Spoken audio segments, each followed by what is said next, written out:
And thank you for joining us for CBN NewsWatch. I'm Ephraim Graham. President Trump unveils his tax reform plan today as he nears his 100th day in office. From an increase in deductions to a drop in taxes on business, the administration is expecting their overhaul to lead to a boost in economic growth. Caitlin Burke is on this story. Massive tax cuts? Check. President Trump's tax plan expected to fulfill yet another campaign pledge. The president's guidelines are expected to focus on cutting tax rates on businesses from 35% to 15%, and cutting taxes plus increasing deductions for individuals. The White House is also hoping to make the tax code much simpler and easier for individuals, even just doing their taxes on a large postcard. And the administration says the cuts will lead to faster economic growth. During President Obama's last year in office, the economy only grew 1.6%. President Trump is hoping for 3%. But many economists worry that Trump's tax cuts will result in higher budget deficits, something Republicans opposed under President Obama. Democrats are not likely to go along with Trump's tax cut, so the plan could have a difficult road in getting through Congress. Still, voters made it clear that the economy, jobs, and higher wages are a top issue for them, and the White House is working on just that. And Wall Street is still optimistic as the Trump rally is alive and well. The Nasdaq closed above 6,000 Tuesday for the first time ever. Caitlin Burke, CBN News. In an unusual move, all 100 senators will attend a classified meeting at the White House today to discuss North Korea. This comes just a day after North Korea fired off its largest artillery drill ever. This fuels growing concerns over the country's threats to the U.S. and its Asian allies. A North Korean missile with a nuclear payload capable of striking an American city is no longer a distant hypothetical, but an imminent danger. According to Reuters, the briefing was originally scheduled at the Capitol, but President Trump suggested it take place at the White House. Some of Trump's top cabinet members will attend the meeting, including Secretary of State Rex Tillerson and Secretary of Defense Jim Mattis. Lawmakers are accusing Trump's former national security advisor Michael Flynn of violating federal law. They say he failed to inform the government that he was accepting thousands of dollars from Russian organizations after a recent trip there in 2015. Members of the House Oversight Committee say these actions could land Flynn with a felony charge. The accusations come at a time when lawmakers are investigating if Russia meddled in the U.S. elections. The French foreign minister announced yesterday the chemical agent responsible for the 80 deaths in Syria was sarin gas. Analysis by French experts reveals the blood from one of the victims confirmed the use of sarin. The minister also said the Syrian regime's Air Force launched the airstrikes against the town of Khan Sheikhoun on the morning of April 4th, and that the regime is the only one with these aerial capabilities. French intelligence services also believe only Bashar al-Assad and some of his entourage had the power to give the order to use chemical weapons.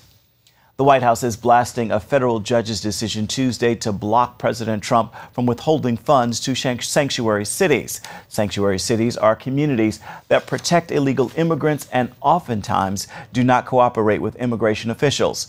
Federal Judge William Orrick issued the preliminary injunction against the president, arguing it was an overreach of his power. White House Press Secretary Sean Spicer accused the judge of putting criminals before the safety of American citizens. Some suspect the case will go to the U.S. Supreme Court. Voters in the 5th District of South Carolina are heading to the polls May 2nd. They are voting for a candidate to fill former Congressman Mick Mulvaney's seat. One group is making it their mission to get Christians who don't normally vote to head to the polls. Amber Strong has this story.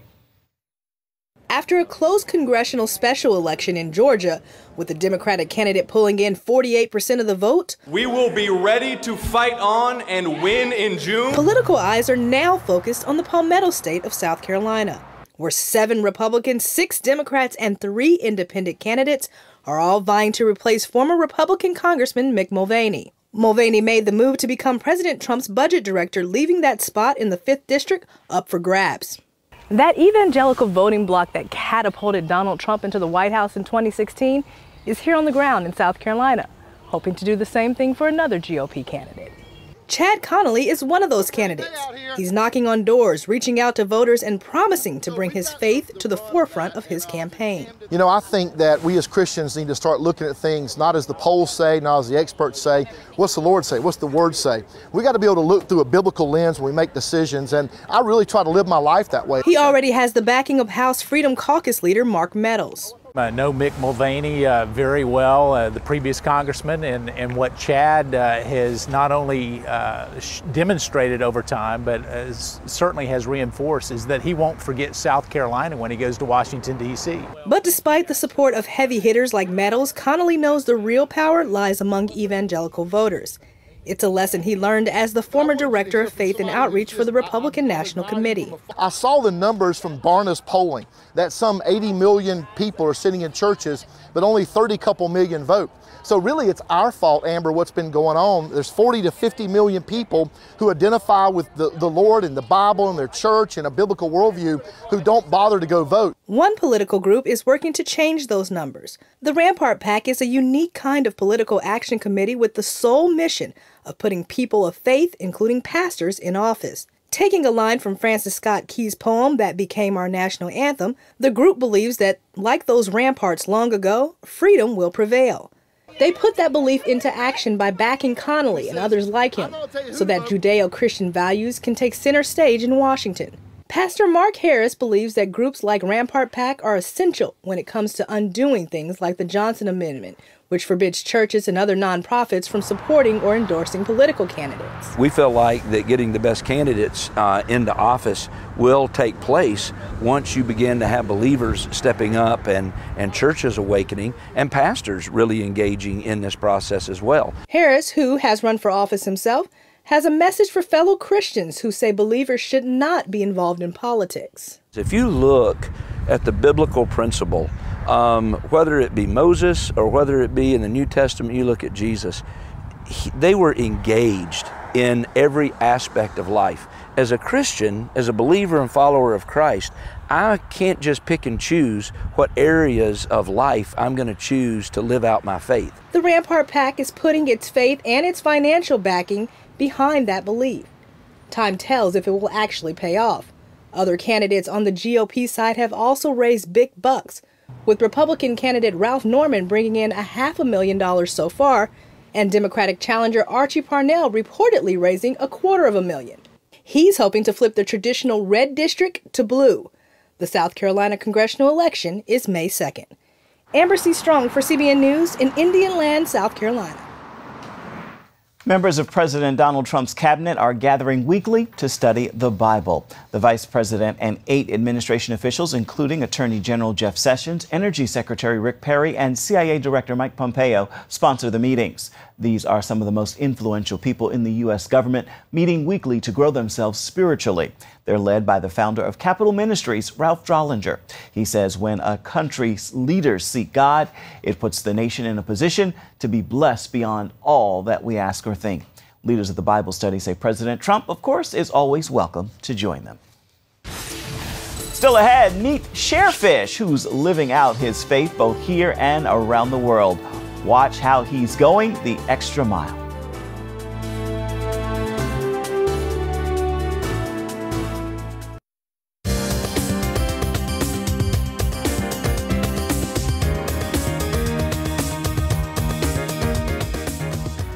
Diet sodas boast fewer calories, but a new study shows they could increase your chances of dementia and stroke. The lead researchers say the study can't establish a cause and effect between the drinks and the possible diseases, but it does suggest more work be done on the effect diet drinks have on the body. Nutrition experts say that what you eat affects your brain, and they recommend vegetables, fish, and whole grains. Another study says exercise will keep your mind sharp after you are older than 50. Oye Osterkamp's life hit rock bottom. He lost multi-million dollars in his business and he became homeless. But instead of giving into despair, he found his answer in helping other people. Lori Johnson brings us this story. But every June, we take a medical... Oye Osterkamp is a man who lives his faith. Every morning when you get up and your feet hit the ground, you're preaching a sermon. You get to choose every day of your life what your sermon is going to be for that day. Osterkamp runs the Ronald McDonald House in Durham, North Carolina. It provides free room and board to families with kids at the world-renowned Duke Children's Hospital, like Susan Brown, whose son Howell has been here for months. We found out that he had a pineoblastoma, stage 4 brain tumor, which is very rare. He had brain surgery. We couldn't afford to stay in a hotel. And a lot of them come here with no place to stay. And a lot of them, families have given all of their resources to the doctors for the one chance their child might get better.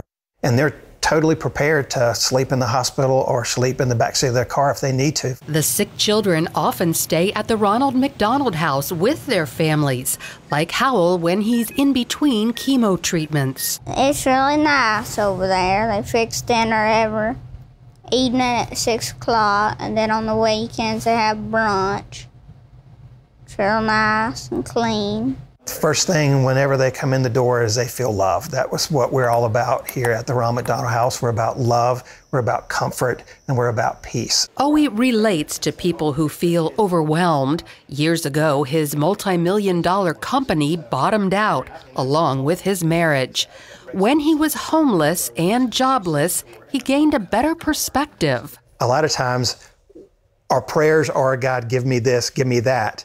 And I believe what has really helped me is to change that prayer around and say, God, what do you want me to learn from this? God, what can I do in this particular situation that will most glorify you? Owie discovered helping others is the way out of despair. He wrote about his journey in a book called Being a Sharefish in a Selfish World. I grew up in eastern North Carolina, and my mama taught me that it's better to be a sharefish than a selfish. And she always had a very giving heart. And she said, the more you give, the more you get in return. And just like it says in the Bible. And I have found that to be true. For instance, almost all of the money it takes to operate this Ronald McDonald House is given by the local community, which is also very generous when it comes to donating time. We have one local church here that part of their mission for the year was to come over here every Monday night and cook supper for everybody in the house. In addition to helping families here in North Carolina, Owie is also changing lives 1,500 miles south of here in the beleaguered nation of Honduras, one of the poorest countries in the world. 6 years ago, on a church mission trip, he realized how lack of education created the cycle of poverty. Since then, his team provides schooling to remote villages, everything needed to make it through high school. It's called Sharefish. I have felt like I have a family in the United States. I'm very happy and thankful to each one of the persons who has such a big heart to help our children. Before Sharefish, people here were destined to spend their lives picking sugarcane or cantaloupes. Now they feel they can do anything. It's 4 of us who have graduated from Sharefish. We're very happy, and that way we serve as an example to the other children so they follow the same path. The Honduran government provides free education through the 6th grade if students pay for all their supplies, including uniforms. That's too expensive for these families who earn the equivalent of just $3 a day. The man asked Jesus, what is the greatest commandment? And Jesus said, love God with all your heart, all your soul, and all your mind, and love your neighbor as yourself. And to us, this is the perfect example of a neighbor, because these folks are forgotten people even in their own country. Sharefish provides a community center, computer lab, and libraries so parents can learn too. So whether it's in another country or your own backyard, Owie Osterkamp says by serving others, you dramatically improve your own life. Lori Johnson, CBN News. Still ahead, the American Ninja Warrior who also happens to be a mortgage banker. Grant Clinton talks about the stroke that could have ended both careers. See how this warrior got back in the game after a supernatural healing. The reality show American Ninja Warrior begins its 9th season in June. Competitors make their way through amazing obstacle courses, hoping to win $1 million. But one contestant saw his faith tested just 6 months before competition with an almost deadly diagnosis. Mark Martin brings us the amazing story of his survival. When you think of a ninja, the image of a stealth figure clad in black probably comes to mind. 5'9", 150. We've seen he has the moves and he has the confidence. Today's TV ninjas are highly skilled athletes, working their way through intense obstacles on the immensely popular American Ninja Warrior. Grant Clinton is one such competitor. The 39-year-old Texan is in incredible shape. He gave CBN News an inside look at his preparation, high-intensity interval training, conditioning, and moving quickly through tough courses. Really, the obstacle by themselves lots of times isn't real difficult. It's putting them together and then having enough energy on obstacle 8 or 9 or 10 to be able to not be pumped out with your muscles being just so fatigued and tired. So that's what I'm trying to build that up so they don't get fatigue. Now Grant trains 5 or 6 days a week, heading to the gym for about 2 hours each day before work. When not training, Clinton is a mortgage banker. I had a lot of encouragement from the people I was training with. They're like, what do? You know, what's going on here? Actually, Daniel Gill, who's been on the show, he was telling me, hey, you know, you really are good at this. You know, what's your thing? And I was like, I do mortgages. Clinton also competed as a gymnast in college, which helped to make a better transition to the ninja world. During one typical training session, however, the unexpected happened. I felt just a huge pressure in my head that I thought was just a terrible headache. I kind of had to step aside for a little bit and figure out what was going on, and the pain just got worse. He underwent an emergency CT scan which showed bleeding in his brain. An ambulance rushed him to the hospital for surgery. Clinton's wife, Lindsay, recalls the weight of that moment. He told me that everything was going to be okay. It's like so fresh, even though it's been so long.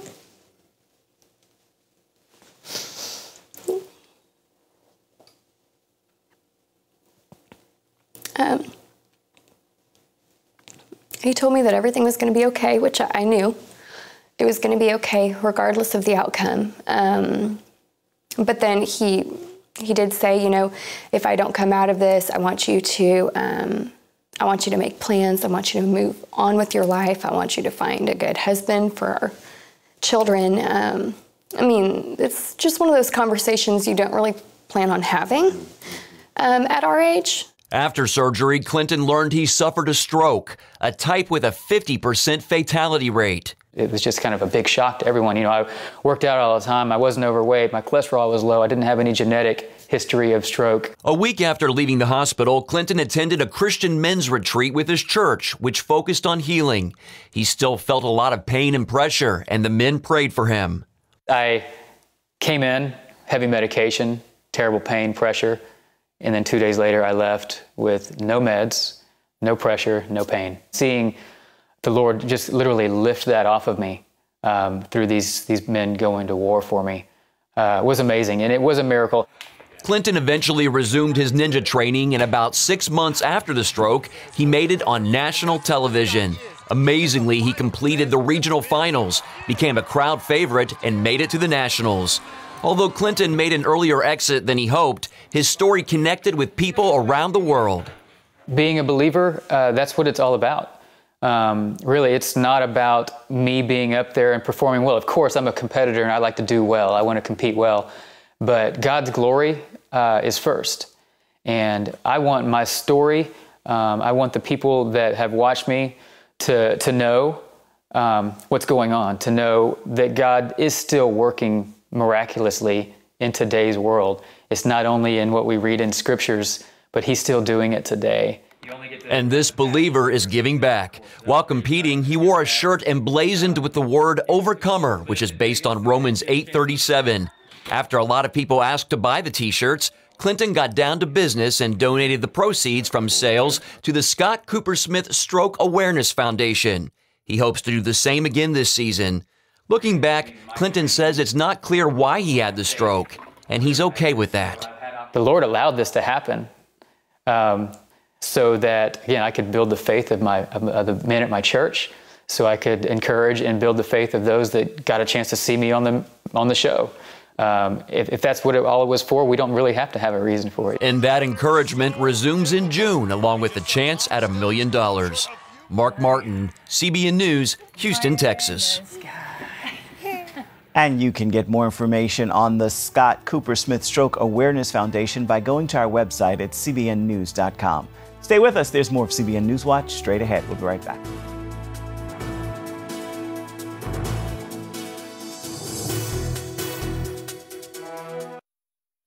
Time now for your Wednesday word, and today's word is through. You have to go through it to get to it.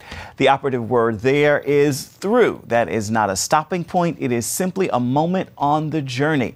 Keep it moving. You will get through whatever your it is.